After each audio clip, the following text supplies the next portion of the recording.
Guys, something very interesting happened. This is the Burkina Faso president, 36-year-old Ibrahim Traore. He went to Ghana for the inauguration of the new Ghanaian president, and he went with his pistol, all right? And a lot of Ghanaians are saying that it's disrespectful. Why would they allow him to go to meet their president with a firearm?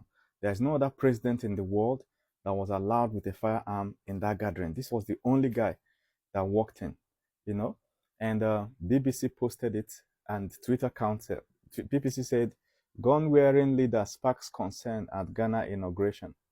Instead of giving him the respect that he's the president of Burkina Faso, they are referring to him as gun-wearing leader. So, but Twitter countered and said there was no concern sparked. In fact, he was well received and celebrated. True. Let me show you.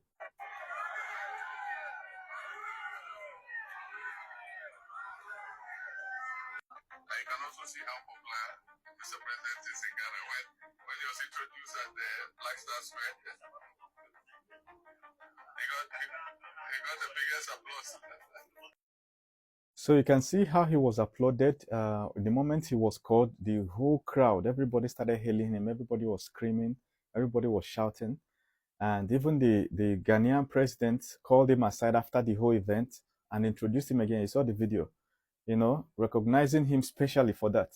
And this guy is only 36. But why is everybody screaming? Because we have all heard of his exploits, the way he stood against the colonial master.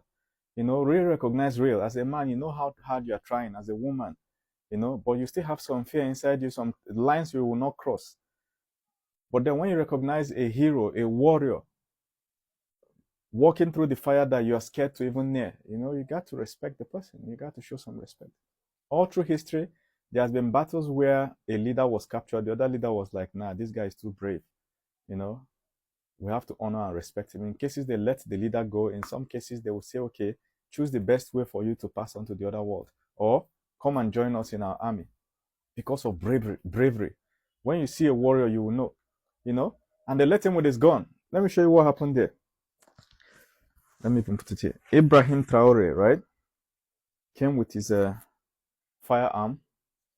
And why is he coming with his firearm? He didn't just come alone. He came with his presidential, what do you call it? Protection suite, bodyguards. This is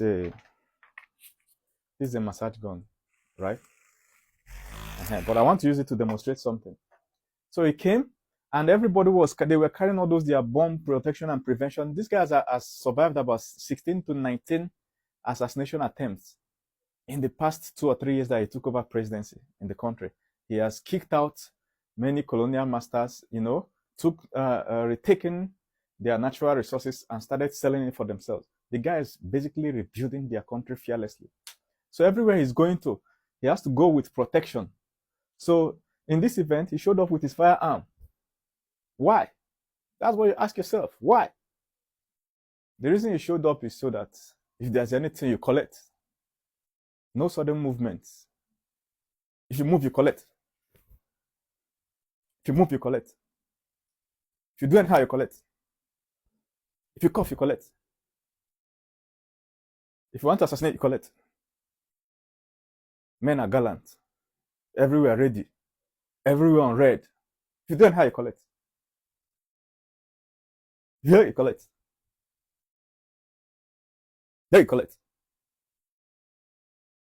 These are the kind of leaders we need in Africa. People that will step up and actually do something for their people.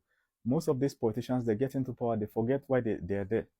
They cruise around for 4 to 8 years and then they go. Nothing, zero. Nothing for their country. In this country now, many people have become governors. But if you go to their village, the actual village where they came from, where there are less than 5,000 people, less than 1,000 residences, the place is still looking the way it was in 1982. You won't even believe that a governor came from that place.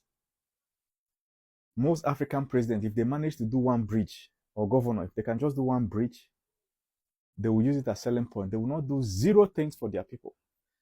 Look at what Trump is trying to do for America. He has not even entered as president.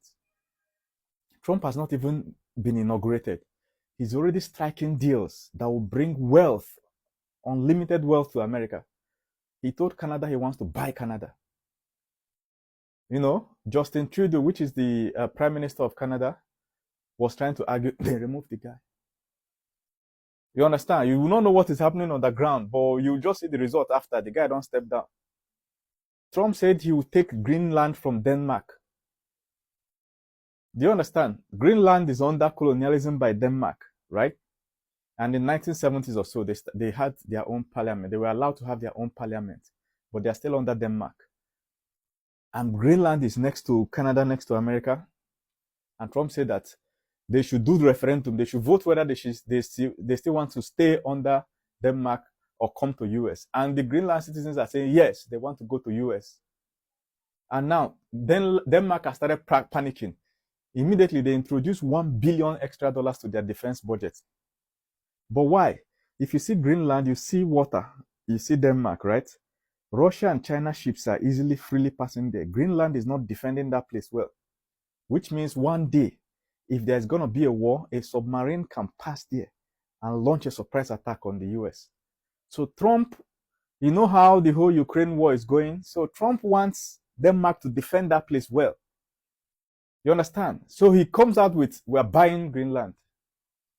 And true, many Greenlanders want Trump to buy them so that they can be free from Denmark and now start into. So now Denmark immediately increased their defense budget. Yes, that's what Trump is looking for. That's one thing, all right? Then why is he now saying he wants to buy Canada? It's like Trump wants to form an economic union, the way you have European Union, right? An economic union. All of them will use the same US dollars. Instead of Canadian dollars, this $1, that $1, they use the same. This would make US dollars stronger. Do you understand? And also be part of defense. Like if you attack any European country, the whole NATO will come for you. So this is, if you look at the map, you'll see that this is what, let me show you the map. Can you see? This is United States, right? This is Canada. Trump wants Canada to become a state in the US. Canada is big, but not as big as this because this map is spread out, okay? So the whole of this now, Trump wants it to become a state in the US. That is his first offer, but his true offer is to form an economic union. Look at Greenland here. Trump wants to form an economic union. You will hear it in his presidency that it's either they start using the same dollar or something to form a union. And then they remove things like visa fees, so that the dollar will strengthen Canadian currency, but at the same time, the union will strengthen the dollar. This guy never enter. He's already pressing buttons. The African president will enter. It will be as if the guy is totally confused. He's now like worse than he was before. His economic policies will be going rampant. Like there's no direction. At the end of each tenure, the country will be worse than it was before. It's been long in an African country that a president came in and did better than the previous president. Very rare. It's always worse. So this Traore guy, I like him, and I like the fact that he's vigilant. When his predecessor, all right, what's his name? Thomas Sankara tried to do it. Thomas Sankara was not careful. He was not gallant. He was brave that he wanted to help his people, but he was not careful, so they took his life at a very young age. You get? So, but this one is learning from Thomas Sankara. So anywhere he's going to, he's ungallant. Men stand, attention. You know what I'm saying? Everywhere, everybody's observing. If you need to see the video of when he was moving, let me even see whether I have the video. No, I don't have it. When he was getting into the event to sit down, if you see how the bodyguard just body lap him, you understand? He has like giant bodyguards, and he himself is tall. They body lap him in case if you don't have collect, if you don't have, you go to the grave before him. You meet God before him. You go to hell. If you coughed, collect. Men are gallant.